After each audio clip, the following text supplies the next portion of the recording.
Hey, you. Come on, sit down. You're sitting at the grown-ups table. I'm your host, Jesse Pimpinell. Today, we have a guest host today, friend of the show, Darth, everybody. Darth, how are you doing today? I'm trying to do my John impersonation here. Come on. he has a bit of joltiness to him, does he not? He does. But, we need to be animated today because today we are talking about Comic-Con. There's a lot of animation, especially coming out of Comic-Con this year in particular, mainly because the big tentpoles like DC and Marvel weren't really as they didn't foreshadow. I mean, you had the Peacemaker, Peace Fest, and all that stuff, but it wasn't like you weren't getting the Kevin Feige, Steve Jobs, where he walks out onto the stage and goes, "All right, here's the phases." I'm actually kind of glad Marvel decided not to show up. I am too, and it's not because I have any shade towards Marvel, but I kind of like that the other aspects of Comic-Con got to rise because right now we are probably seeing some of the best animation series since the 90s. Yeah, I mean, like some of it is just incredible. I mean, one of the biggest things is like, for example, Invincible. That was another thing that was talked about. I mean, Robert Kirkman has been we'll chat about that, but he's talking about how he feels he needs to do 5 to 9 seasons just to do justice for the series. Oh, yeah. I mean, then you have Aztec Batman, which is a very interesting spin on the whole storyline. But then you also have a lot of like very rooted indie stuff like the Toxic Avenger, which you're missing one of the better animated trailers or bits of information that came out, and that's the new season of Avatar. I'm getting to it. I'm gonna let me vamp. You're talking about anime, and now you're talking about the Toxic Avenger. Well, I was going to save it for when I start talking about Coyote versus Acne. Okay. See, it was all going to tie back. Because those were because like the big tentpole stuff is Avatar, which has like just a ravenous fan base. Because I mean, the lore, the story, the characters, it's timeless. It's beautiful. I mean, a 3-season show, it started as just that, and like. People don't understand is that's a very rare thing in television for something to be just 3 seasons and be as popular, because the whole entire idea is that the 100 syndication, you got to hit 100 episodes, syndication. That when you hit 100 episodes, then you're a bona fide successful TV show because now you can go on other channels. But we're living in an age where Avatar kind of predated that whole idea because with streaming and now and all that stuff. I mean, you can't say Breaking Bad's not a good show, even though it's like, 63 episodes? Yeah, I mean, so it's like everything has changed in what syndication is and what you're also getting these seasons that are 10 episodes. Yes. And you're getting shows that they're just throwing out there, and you'll get like a 10-episode season, and then they're like, yeah, we're done with it. Yeah, we're getting kind of like the Mike Flanagan. He likes to do a whole movie run of movie because, like, Midnight Mass, it's a 10-episode season. It's only one season. It's a movie. It's a movie. Mm-hmm. Yes, it's a mini series, but like that bitch is meant to be watched all. For me, I would watch it in one sitting if I could. Some of that stuff, it's brilliant. I mean, we're at the precipice of so much evolution in TV, especially with. Coming out of 2020, a lot of ways we intake media is so different now. It's so different. It's changing. It's evolving to the point where, like I said, Coyote versus Acne, that was us, pounding on the doors of Warner Brothers saying, screw that, bring us what we want. Which, by the way, we'll get into that in a little bit, but there's so much to talk about here. So if you haven't been following Comic-Con and all that stuff, you can watch this and we'll get you all filled up. We're not going to cover everything because obviously it's a 3-4 weekend day long from Thursday to Saturday. 4-day event. It's a lot of shit. We ain't going to cover it all. So if you want us to talk about something, where the comment section is. Drop right down, get going, let's go. Let's talk about one thing that has been trending really huge, really big in the last week is South Park. We had an incredible animation panel. We had Andy Samberg Mike Judge, and Trey Parker Masterson all on one stage, which is crazy with the amount of like talent. And Well, yeah, they've all got animated shows on Comedy Central. Yep. Which is crazy So. now that Beavis and Butthead is going to be a Comedy Central show instead of the MTV show that it was. You know what I mean? Like, because you remember back in the day where they would just shit. They were the original like riffing on music videos. Like, you know what I mean? Like they were like the Mystery Theater, like for Mystery Science Theater 3000 for heavy metal. And we loved it. So yeah, it's interesting how that evolved. But yeah, no, like there's a lot. I haven't checked out Digman yet. That's Andy Samberg's show. Have you checked that out by any chance? I've not, but I've been listening to the Seth Meyers and Lonely Island podcast. Yeah. I don't know if you're a fan of theirs and the digital shorts they did on Saturday Night Live. But I've been listening. They're doing a series, a podcast. It's one episode per digital short, and they did over 100 digital shorts.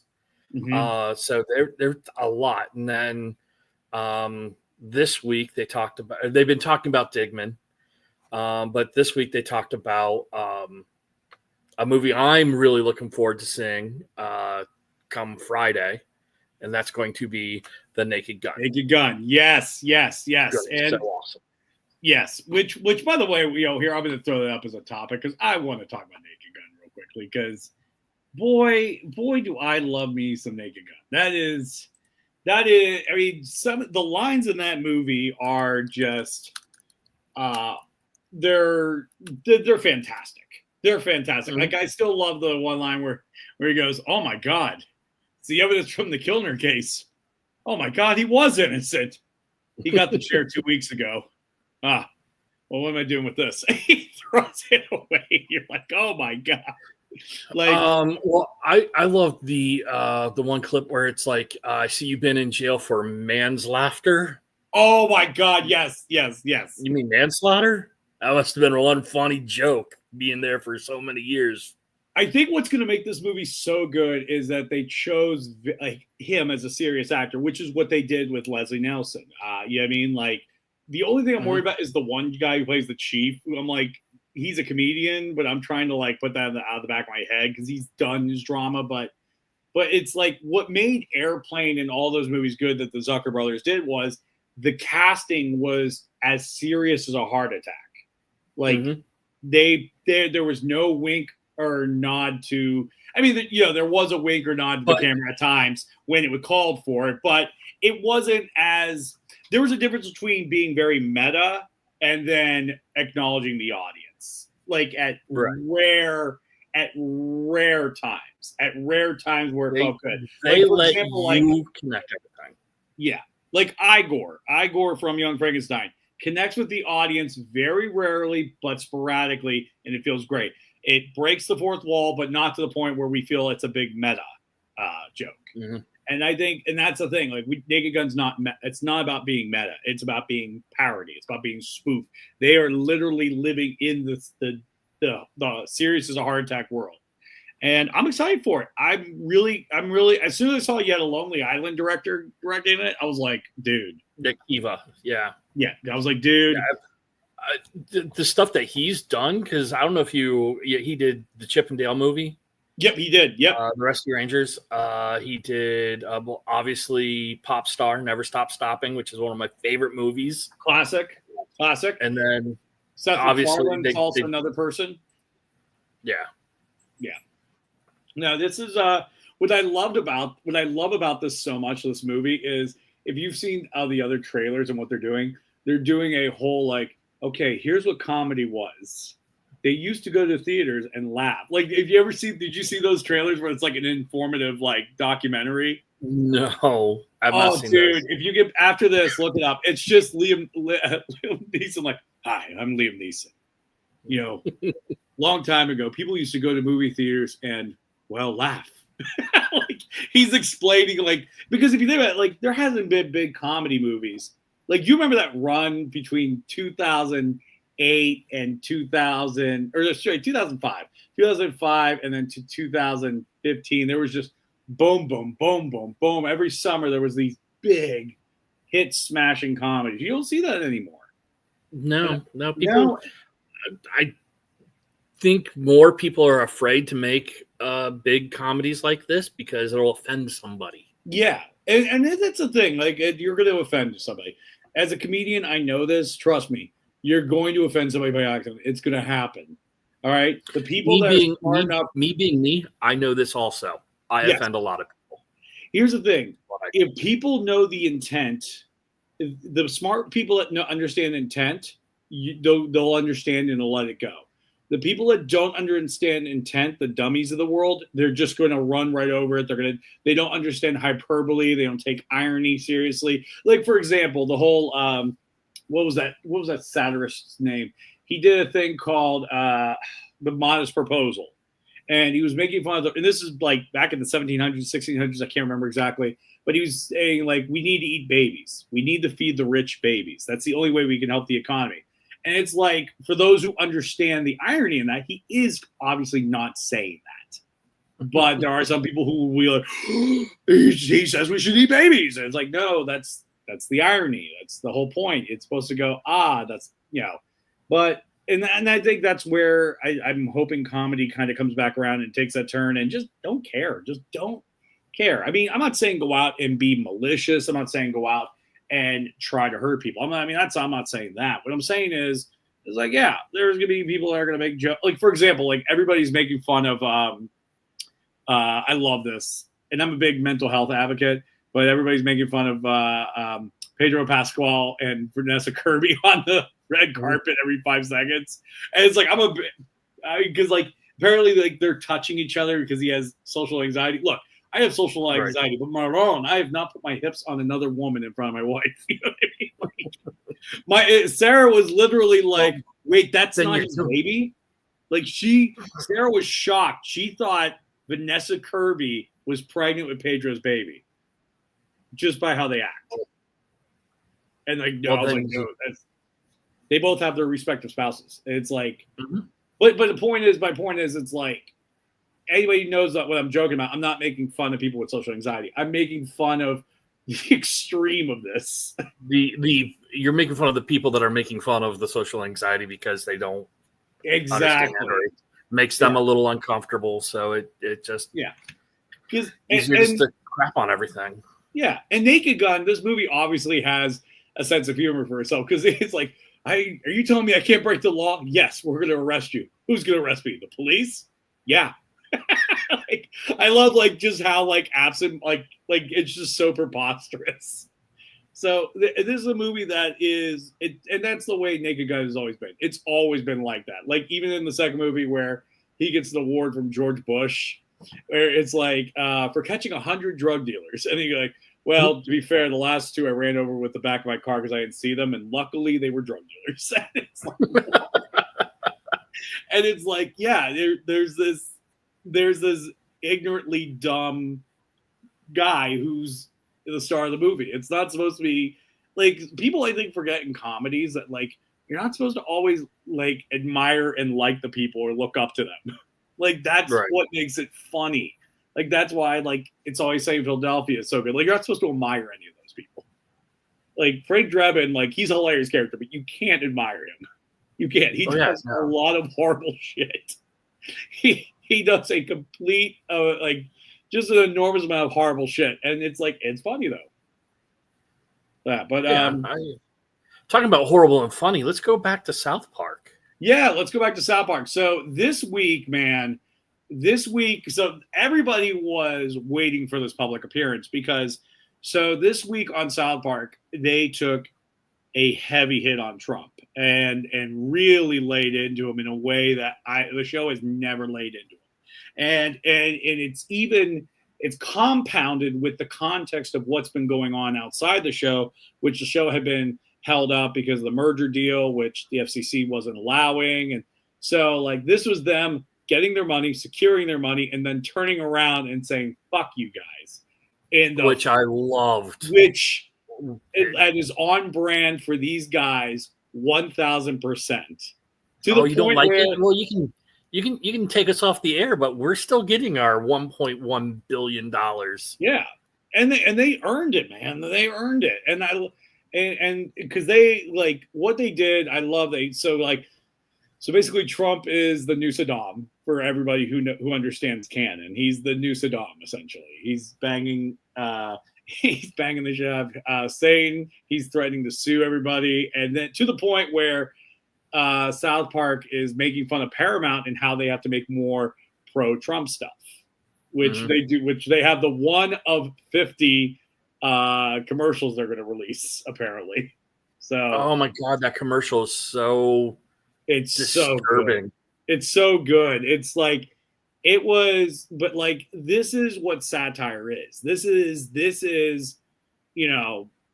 And the South Park guys have been true to their own nature. They are the 360-degree middle finger to everybody, and they're good at it. They are good at it. And this is what, and I think it's tough because with them now being billionaires, essentially, I think it's tough to, I think the hardest thing is the richer a comedian gets, I think there's a correlation to the less funny they get because they don't remain in touch with humanity. And you could tell right. Those guys, I think they are the anomaly of they've bubbled themselves up from Hollywood society and all that stuff that they are truly like the Watcher in the Marvel universe. Like they're the Watchers, like in this weird bubble, and they're just watching us and laughing at us and finding the humor in it. And that's what I think makes a great satirist. Which you can actually take a look at their one movie they did and kind of relate with how they are now. It's basketball. Oh my god, I love that movie. But just they realize that the rich lose contact with regular humanity. They're not with the regular people, and they know that the regular people is what made the sport great. Yes. And so they now have money, but they're still making great content and shitting on everybody. But I think the best part with the money is that they are the true definition of fuck you money. It's the true definition of like pure fuck you money. Because like they're now just doing whatever they want, however they want. It's almost like the money is the thing that makes them untouchable to everybody else, which is brilliant. I mean, and I'm pretty sure with their deal, because those guys are smart with their deals. Like these are guys who had their internet rights before internet rights were popular. That's why they're so. I mean, they were interested in owning their internet rights before streaming ever took off. And then when streaming took off, all the money rolled in on them.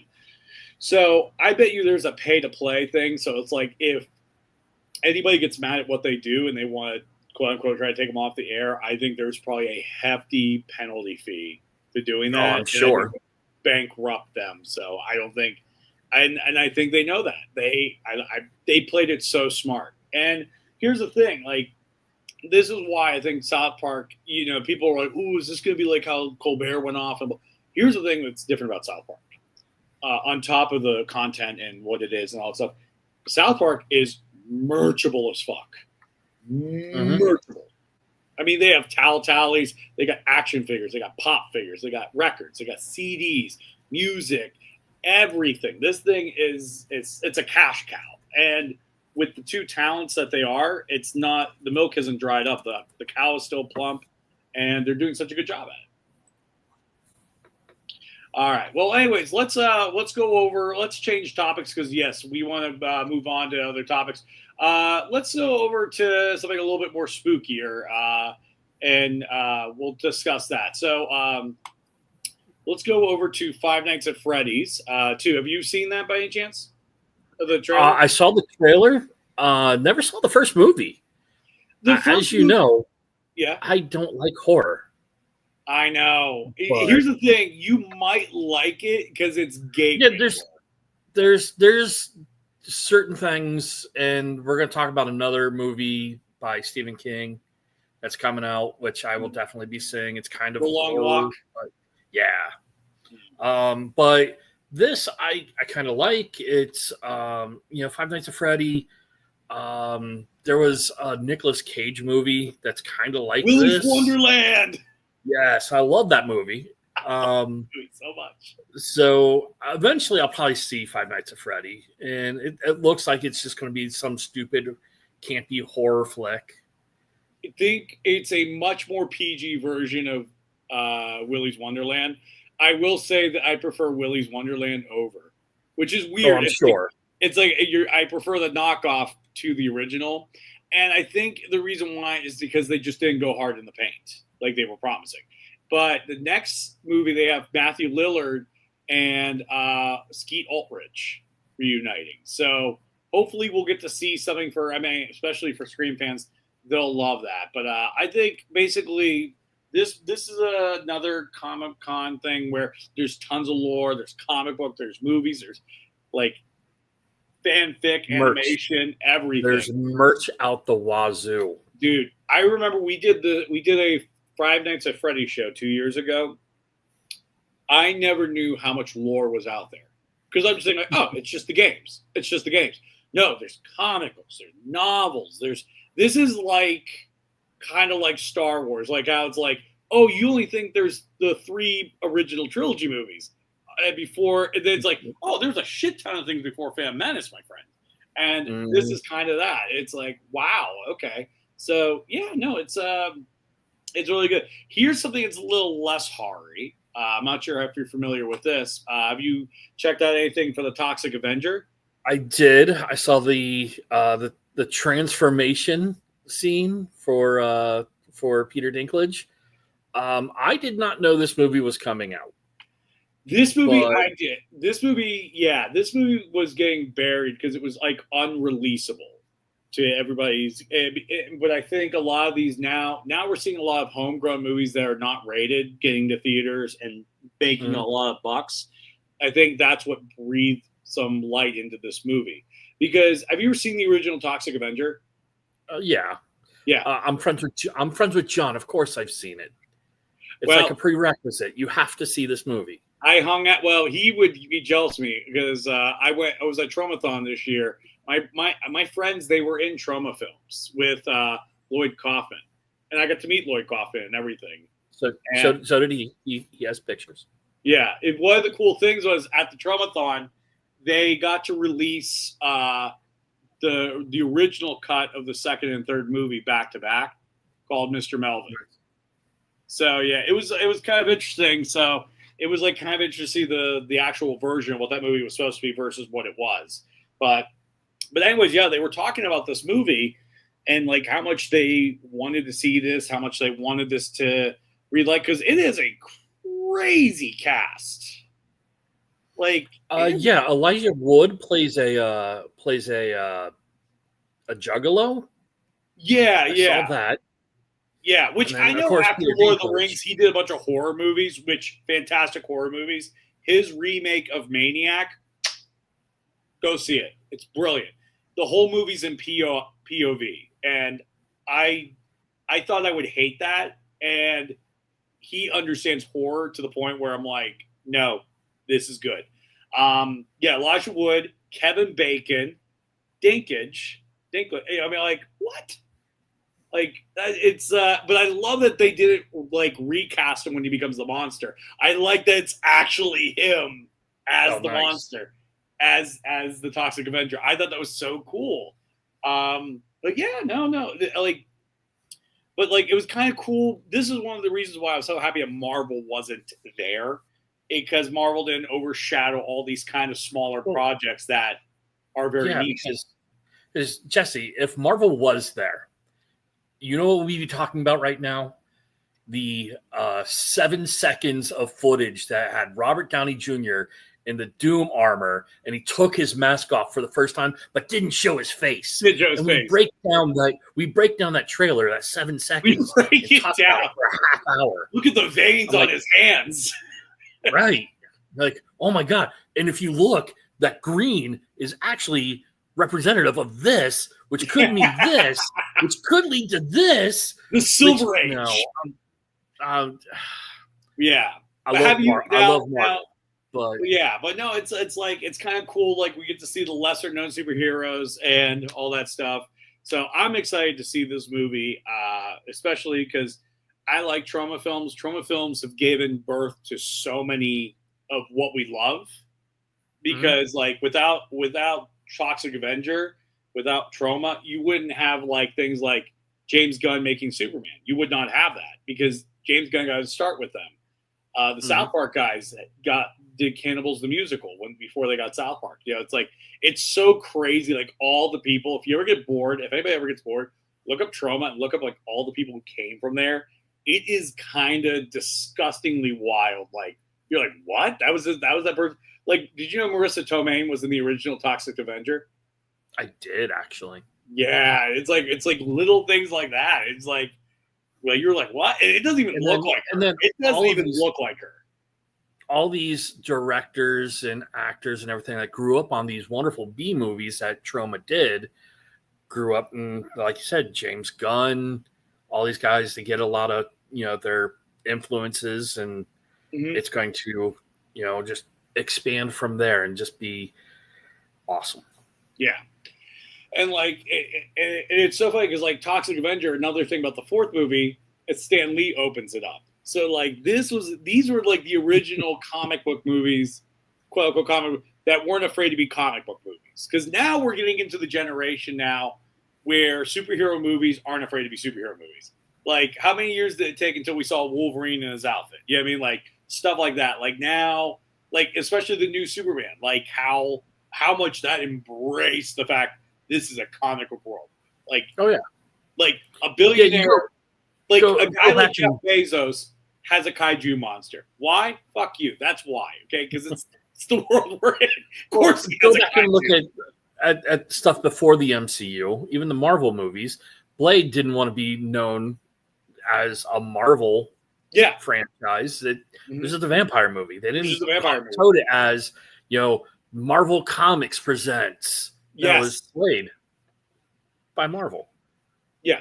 And a lot of like early DC stuff was not associated, or they didn't associate. They didn't put, based off of a DC comic book or DC graphic TV shows. Even TV shows. Like if I said that, hey, did you know there was a DC TV show about the Human Target? Everybody like, what are you talking about? Like, yeah, there was. That was a thing. And it's like because like there was this feeling like comic books were too juvenile, but I think the generation that's like the money makers and the payers to go out to do stuff, we're the grown up kids now. We're the grown up kids who now want this. This is what we want to see. So I think there's this fearlessness to now creating this. Oh, also, did you know Men in Black was a comic book first? Mm-hmm. And you know what else I know about that? You know what else I know? There was no neuralizers. No. And everybody's like, but wait, what did they use to make people forget about aliens? I'm going to say they used an actual device that exists. It's about 6 feet of rope. Yeah, you're pretty much dead. Look it up. What? I said look it up. Yeah, look it up. Yeah. The Men in Black movies really niced it up. They really. It's so funny. A lot of the comic books that exist that got super niced up by movies, and it's like, yeah, it's not like that at all. It's like Disney fairy tales and then Grimm fairy tales. Like it's like that bleak. A movie that really kind of pissed me off that they comic book fied it was Kick-Ass. Yeah. Because at the end of Kick-Ass, he gets his jetpack. There was no jetpack. Yeah. There was no superhero stuff. Yeah. There was no happy ending for him. His girlfriend cheated on him and then dumped him and then sent him the sex tape. But there was a lot of stuff they couldn't do, especially in the second movie, and you know what I'm talking about. Oh, yeah. Yeah. I think, and again, that was still in that age of what we were allowed and what we weren't allowed to do, and what people liked and versus not liked, and how directly accurate we had to be to the comic book versus how commercial we have to be with the comic book. Now we're getting to a point where a movie like this, where it's balls to the wall violent, it's insane. We're living in a generation where old movies are getting recutted versions that to be better. we're getting a generation now of movies that were like, okay, no, this is what people wanted in the first place, and now we're going to give it to them, and people are getting excited. So I'm glad this movie is going to see the light of day. Which, again, like I said, when it comes to movies, banned movies, all kinds of stuff like that, I want that stuff to be released. Speaking of banned movies, another big movie was talked about at Comic-Con. Dude, their panel was wild. Like, I watched clips of it. So for Coyote Acme, for those that need a little refresher course, Warner Brothers decided they needed to pay their CEO more money, and they shelved this movie for a tax write-off, blah, blah, blah. But it's like a great movie. This is like a super original animated movie in which, yeah, there's like 80 years of lore of all this acne technology shitting on him. And now it's like, no, I'm going to sue. And Will Forte was going to be the lawyer across from John Cena, who was going to be the defense. Like, this is great. This is excellent. This is like a fresh – this is like what we wanted from Space Jam 2. All right? Yeah. Space Jam 2, everything owes an apology. Okay? You know what you did. I want my apology. I saw it for free, and I still want my money back. Even though we saw it for free. Oh, I didn't watch the whole thing. I gave up. And, dude, it is very – there's only 3 movies in the history of film I've given up on. I've watched shitters all the way through. If I have to give up, then that means you fucked me over. But that was one. I was like, I can't do this. You guys don't care about my time. I don't want to watch it. But yeah, this is like going back to the the Who Framed Roger Rabbit, but also the Chippendale. Yeah, I mean, like also that it's like that element. I like that. So what was crazy is, so while they were doing the line of questions, they had somebody try to subpoena the panel. Like they tried to do a cease and desist to make them all show up. And there was a scene where Will Forte was running across the stage, yelling, "Play the tape," throwing the microphone as security was chasing him. Like they're kind of playing it. They're playing it up like Acme is Warner Brothers still trying to stop the movie. So I really hope they lean into that marketing and really just go, F you to Warner Brothers. So I hope they go in that route, because I think it's funny. I think it's creative. I think it's gonna make a lot of money, to be honest with you. And I'm happy. I'm happy to see this movie. Yeah, when I heard that it got canned, I was very disappointed. Yeah, because this is a lawsuit that's been, as you said, it's been 80 years in the making. Yeah, Acme makes horrible products. Acme, if you're listening to me, come at me. You can sue me all you want. Yeah. But I'll join a class action lawsuit. Yeah, but when I heard that it was during that time where they started. Studios realized, oh wait, we can actually scrap movies and use it as a tax write-off instead of making these movies. You had Batgirl, which was 100% done. And they're like, yeah, we're not going to take a chance with it. Yeah. You had this one, and there was also the other Looney Tunes movie, the Day the Earth something. Yeah, the Day the Earth Blew Up.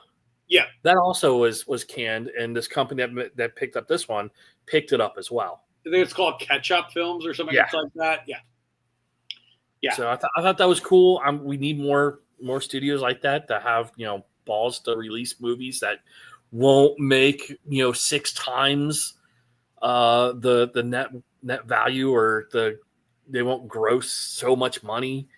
And break even, make a good movie. Make your fans happy. The problem with Hollywood is they always want to be second to market. They never want to be first to market. They want to see someone fail or succeed first. And if it succeeds, then we go in that way. If it fails, then we avoid that way. But no one wants to roll the dice and do something incredible. You know what I mean? And I think that's the detriment of us. Because I've talked about like why I don't like Blumhouse films. Because they found a way to profit off of movies that don't have to make money, which I think is gross. To sell the streaming rights before the movies go to theaters, so they're in the black before they even get to theaters. So then you have a $5 million profit on a $2 million movie with streaming rights.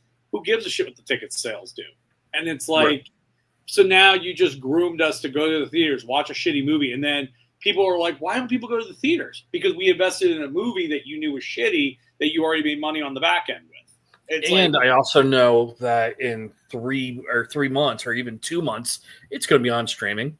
Exactly. So I didn't see Jurassic Park, the new Jurassic Park, and now I'm kind of like, I don't want to waste my money to go see it because I know it'll be on Peacock probably in September. Do you remember that time when movies were in theaters and then they were gone forever for like 6 months, and then you're like, oh, I'm at Best Buy, or no, sorry, oh, I'm at Circuit City, and I see the DVD, like just to date us a little bit. Like I remember that long time of not seeing a movie. And that made you want to see it because you were like, I don't know when I'm going to see it. And if your town didn't have a dollar theater, which I'm not even sure if those exist anymore, which is sad. Probably don't. I think about it. I'm trying to think of the theaters in Columbus, and there aren't any. My hometown still has one, and I'm like, keep strong.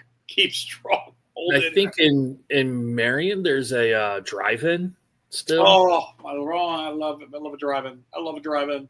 Some movies are meant to be seen in a drive-in, not on a theater screen. There are some. I would definitely see the new Toxic Avenger at a drive-in. That's a drive-in movie, in my opinion. That's because like when you go to Trumathon, if you go to any like Trumathon is a whole festival at a drive-in theater. It's an experience. It's like Woodstock. It's like crazy. It's really like everybody's on drugs watching this movie. It's like peace and love, except it's Jimi Hendrix on stage. It's Mr. Melvin just destroying somebody. You know what I mean? Like, but anyways, but going back to this, like, this is giving the fans what they want. This is a risky movie. There's not a lot of animation, real life action movies that much anymore. They're very far in between. I get that. A lot of them fail. A lot of them are bad. Yeah. But it's like, if you have the cast and you have the movie and they're willing to go take the risk, then let it happen.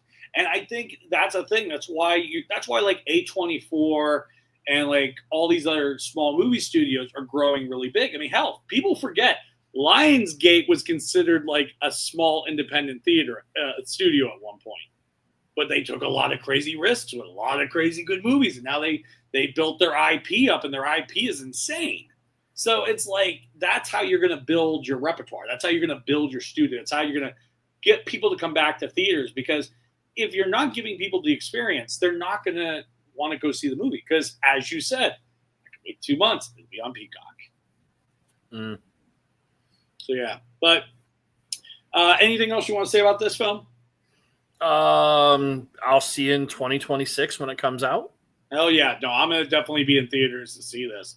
Anytime they put a comedy in theaters, I try to make sure I go see it, even if I may not be the biggest fan of that movie, because I want comedies back, which is why I'm going to go see Naked Gun. I love Naked Gun. I've been a big proponent of this movie coming out, so I'm going to go see it. And I'm going to buy the Beaver popcorn bucket because I want to be able to put that on my top shelf and say, nice Beaver. Because, I'm going to do that.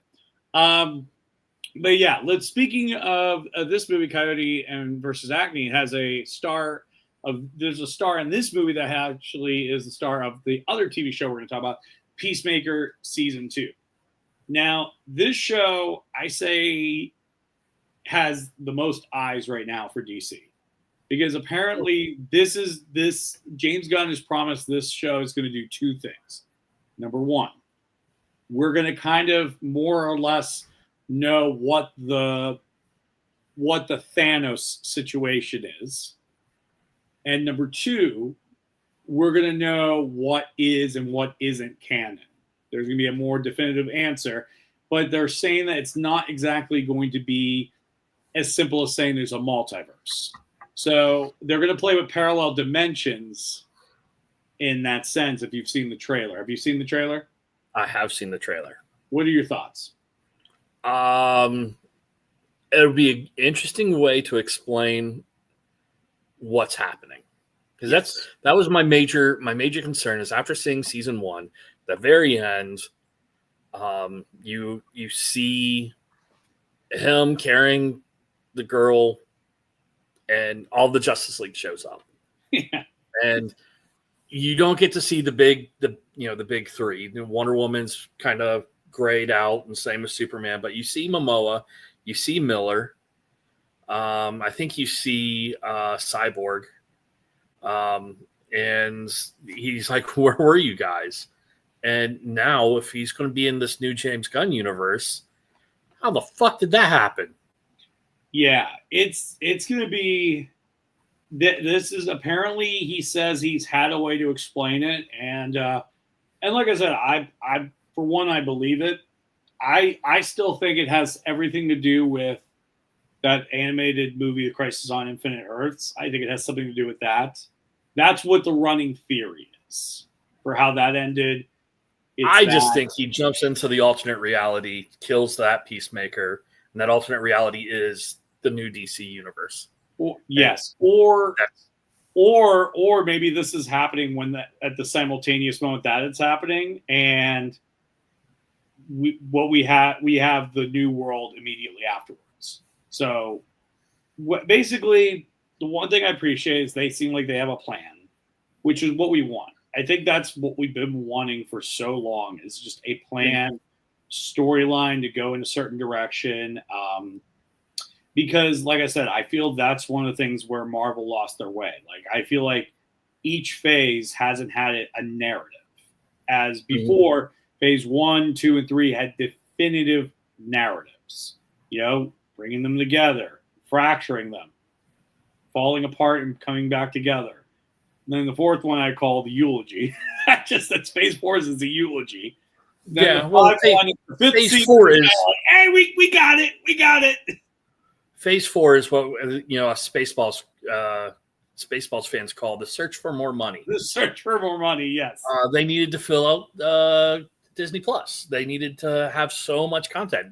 Exactly. The big wigs at Marvel were like, you know what? We don't care about quality. You need to fill up the catalog for Disney Plus. Yep. Give me 8 series by the end of the year. Yep. I don't care about special effects. They can look like shit. Yeah. That's what happened. And you know what? They could have went in a different direction, which blew my mind. Imagine if each month they had 1 hour specials each month. I would have totally been a part of that. I would have been for that. Yeah, but then Disney Plus doesn't get the clicks. True. Yeah, that was also during the time where everybody would get it and then not have it. Like, remember, everybody was like, "Oh, Mandalorian's over. All right, let's cancel the subscription. We'll get it back once season 2 of Mandalorian comes out, we'll pick it back up." We'll pick it back up. That was the biggest problem. I remember Disney Plus, and but going back to now with DC, and again, that's, I think, why Max is in a better position, because it has a thicker catalog of movies. Well, they're also diversifying. They've got all of TNT's and TBS. They got all their stuff. Yeah. They've got pro wrestling on there. They've got Well, that's what I mean. Because let's face it, Disney Plus is one of 2 apps they own. Because Hulu's Disney. It's partially owned, majorly owned. It's Disney. But because I imagine Hulu. Do you think Hulu's going to stick around, or do you think that's going to be smashed into Disney Plus eventually? It already is smashed into Disney Plus. I go into Disney Plus. Smashed as in you can't have Hulu by itself anymore. No. You don't think not that? Not for a while. Not for a while. Yeah. I think it'll happen. I think at some point, because I think as soon as they did the R-rated stuff on Disney Plus, that to me was the beginning of the end of Hulu. When they were like, "Ooh, we can put this on Disney Plus and no one gives a shit." And then I think, to a certain extent. I mean, I remember there was a little backlash, but it was for Deadpool movies and no one gave a shit. But anyways, going back to this. This season 2, it looks really good. I love that it's going to tell us definitively what was canon, what was not canon about the new Suicide Squad movie. In particular, we know Rick Flag's father knows Peacemaker killed his son. Apparently, we're going to get this huge confrontation.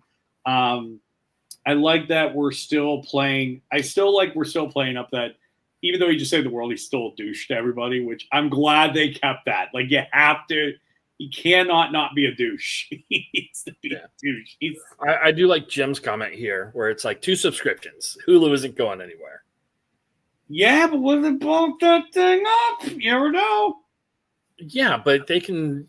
But when there's a small price increase, if there's a small price increase, instead of Hulu being $9.99, it's now $15.99, and Disney Plus is going up to $25.99. Oh, you're just being and boom, and then the next pay increase, each one of them goes up by $2. Yeah, but you're only going up by $2. Sorry, so you don't really think about it. Sorry, my capitalism was going into morals, and then I was like, "Oh wait, this is Disney. You don't go into morals. You go away. No, you go away. You're gotta right. think like corporate douchebags." I'm sorry, I stand incorrected. Yep, there will be 2 apps forever. That's a great point. But yeah, with this, I'm very excited. Like I said, the season 1 left us with a lot of things. The one butterfly, who's the main villain, still alive. Apparently, they're going to bring back the one character who died somehow. So I don't know how they're going to do that. The guy who played the villain and what? Alternate reality. Alternate reality. Second universe. I'm getting a little worried. Here's the thing. I want it. Alternate realities, I'm so nervous about all the time with movies. So, and the reason why is because sometimes I realize they can be done very well. And then there's other times where it's done cheap. I think the thing that hurt me the most, the thing that was my bad relationship I can't get over, was the second Laurel in Arrowverse. They just bring her in after the first one died. And it was like the stepdad of Multiverse. I was like, you're not the real one. I never liked her. Even though it's the same actress. I was like, I don't like you. So what I would like to see with Peacemaker 2, if it is alternate reality, he goes into the second one. Rick Flag Sr. breaks the machine that he has that lets him jump between, and he's stuck in the new one. And the old one just goes away.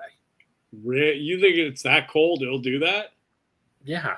Who cares? It's Peacemaker. He's a douchebag. That would make him more of a douchebag. Yeah.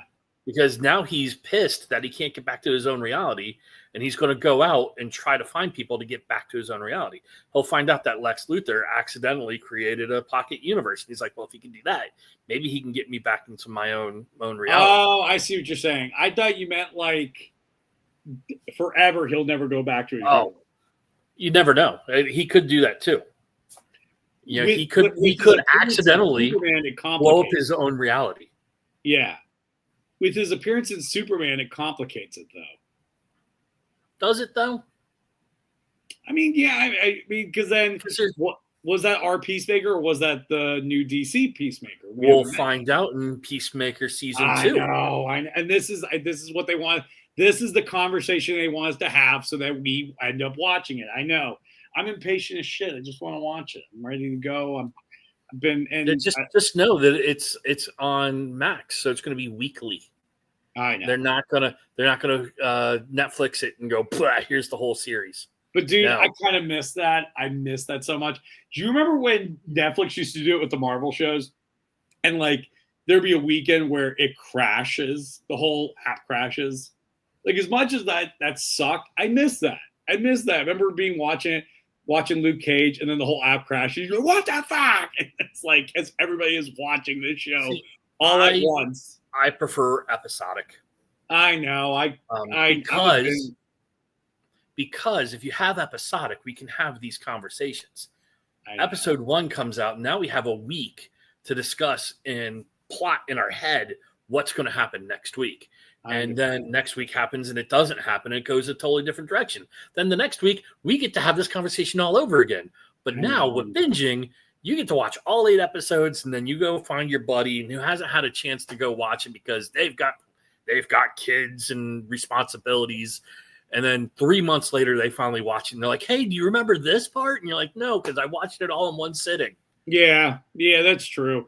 For me, and also I'm a comedian, so I'm somebody who, when I'm on stage, I need that instantaneous response. So that's You're my broken problem. inside, Jesse. You need the applause.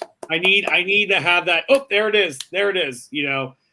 Jim brought up The Sopranos. Oh my God, that is a dangerous topic to bring up on this show because I could accidentally turn this whole show into a Sopranos episode, and we don't want. I won't let you because I've never seen it. Oh dude! Fight me, Jesse. You don't know where I live anymore, dude. This is the best show ever. It's literally the best show ever. That's all you need to know. Like that is my comfort watch, and it shouldn't be my comfort watch. That show should never be a comfort watch, but it totally is my comfort watch. It's my wife's comfort watch, and she knows it shouldn't be a comfort watch, and it is. So, but no, that's all good. Anyway, so yeah, we'll move on from this topic. Like I said, I'm very excited to see where it goes. I saved this topic last to talk about because I thought you'll give us some great insight because you're a fan. Invincible. I did see that they're gonna continue on with the story. They're doing 2 villains for season 4, which is kind of cool. I don't remember one of the villains, to be honest. It's been so long since Is it the dinosaur one? The dinosaur one. I don't remember them. I know so you read the comics, right? You yeah. I loaned John all of the books too, and all but one made it back. He swears up and down he returned it back to me, but it's gone. But yeah, no, I read the comics, and I also read the comics. I read the comics by trade paperback, by the volumes, which is only 4 issues per volume. But I waited, I binged, and then I waited, then I binged, and then I waited, and then I binged, and then I waited, and then all of a sudden I get the last one, and it's like, oh yeah, by the way, this is the last book. And I'm like, oh. Yeah. But the last issue was its own volume. Yeah. So it was a super-sized last issue, which was awesome. But getting back to season 4, so they're introducing the king of the Verumites. Yeah. His race. And this guy's a complete and total badass. And he's going to wreck shit. Okay. And it's going to be awesome. Yeah. This show from the beginning this is one of those shows that proved to me that, like, okay, superhero fatigue's not a thing.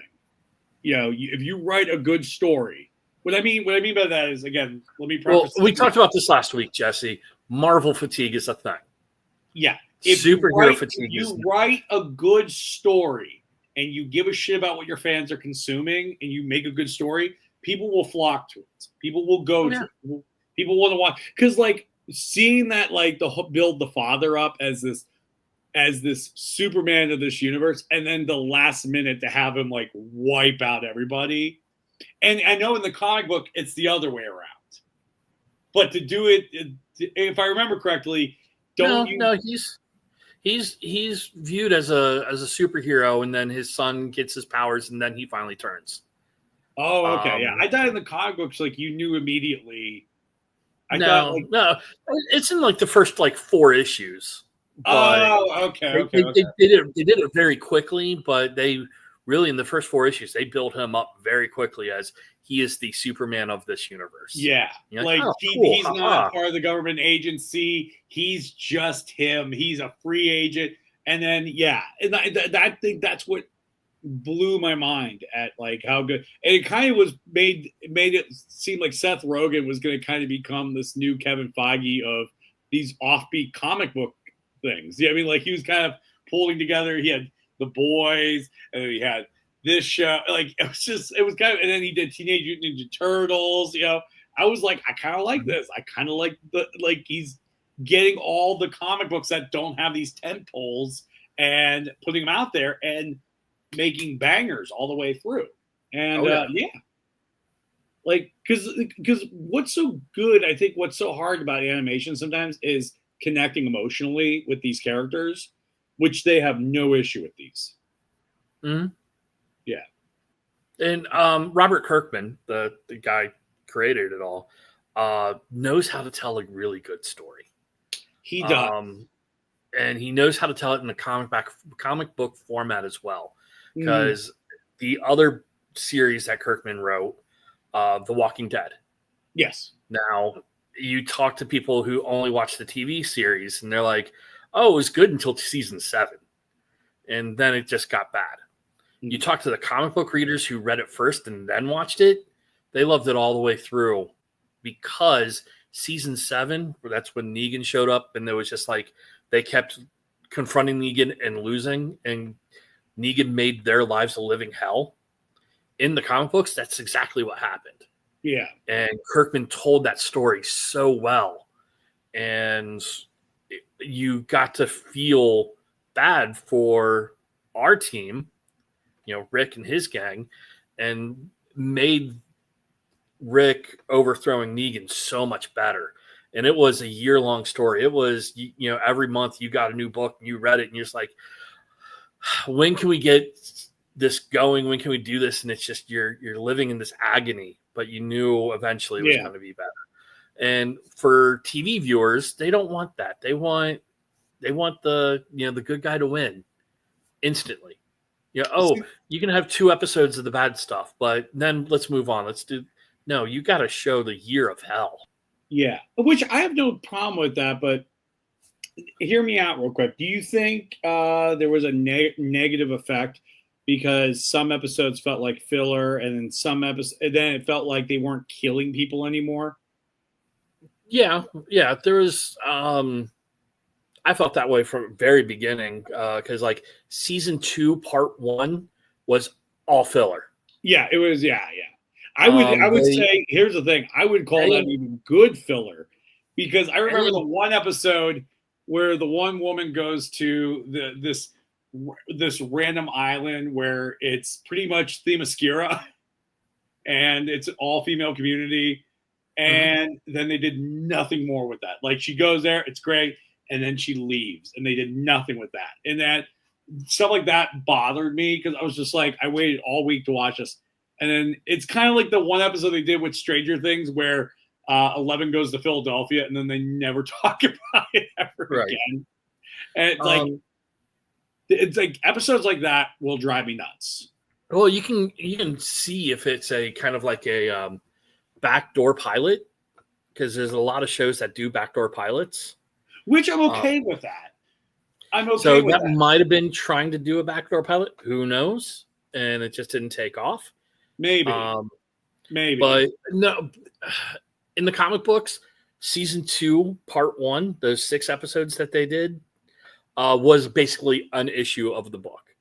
Oh, yeah. You're just like, they dragged it out so long and it didn't need to be this long.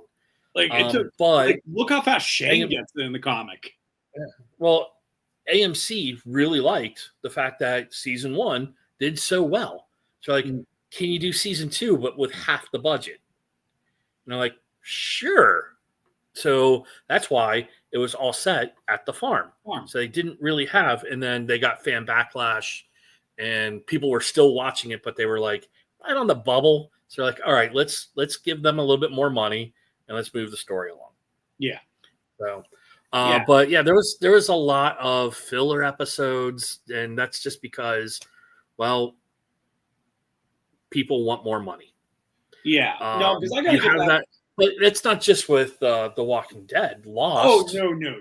Was notorious. They were like, "All right, we're done after season 4," and ABC said, "No, you're done after season 5.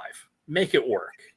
Like we have everything cut out till season 4. No, you're going to do 5 seasons. You're going to do 5. Yeah. Okay, we'll do 5 seasons, but they're going to be cut shorter, and we're going to give you the same amount of content." And we don't care. Yeah. I think it's like, that's where I go back to what I was saying. Tell the story. Tell the story how it's supposed to be told, and then the rest will work. And I think that's what happens when content is driving quality rather than quality driving content. And that's what, because like, that's one of the reasons why I stopped watching Walking Dead, because I was just like, oh my God, okay. Like, it would do important episode, filler, important episode, filler, important episode, filler. And I was just like, I want to wait until the whole season come out so I could just drill through it. Because then, like, you'll watch the filler episodes and you're like, okay, this isn't bad. This is giving me a break between these very high tense episodes. But when that's almost like a 3-week period turnaround, you're like, you know what I mean? But again, maybe I'm impatient. We've already discovered that. I'm super impatient. I just want to be immersed and done with the rest of the real world and in Robert Kirkman's zombie apocalypse. So But going anyways, back real quick, just real quick. yes. Jim pointed out that The Boys is his comfort watch. Anyone else out there that's watching, put it in the comments. Even afterwards, what is your favorite? What is your comfort watch? Mine happens to be How I Met Your Mother. Yeah, there we go. I've watched that like 9 times. My girlfriend's like, "Are we watching this again?" I'm like, "Yeah."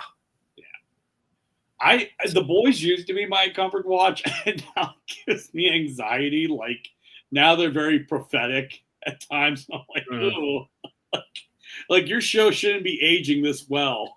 Stop it. Right? Like that's the only reason why The Boys is no longer my comfort watch. I'm like, oh, stop that. But no, it's a good comfort watch. But anyways, that's all the time we got today. Thank you guys so much for tuning in. Like I said, next week we'll come back with another episode of At the Grown Ups Table, talking a specific topic. Keep an eye on our page, and you'll see what we're going to talk about. My dog is running into the room because she can tell when I'm vamping off. It's like the craziest tone thing. I know, I'm almost off. But anyways, thank you guys so much for tuning in. Make sure you like our page, like our videos, subscribe, share our videos, all that good stuff. And then you can join us again at the Grown Ups Table next week for an all-new conversation. Until then, I'm Jesse. And that's Darth. I'm Darth. You've been sitting at the Grown Ups Table. Thank you. Have an awesome day, everybody. Take care, everyone. Have some fun. Read a comic book. Let's go. Let's do this, man.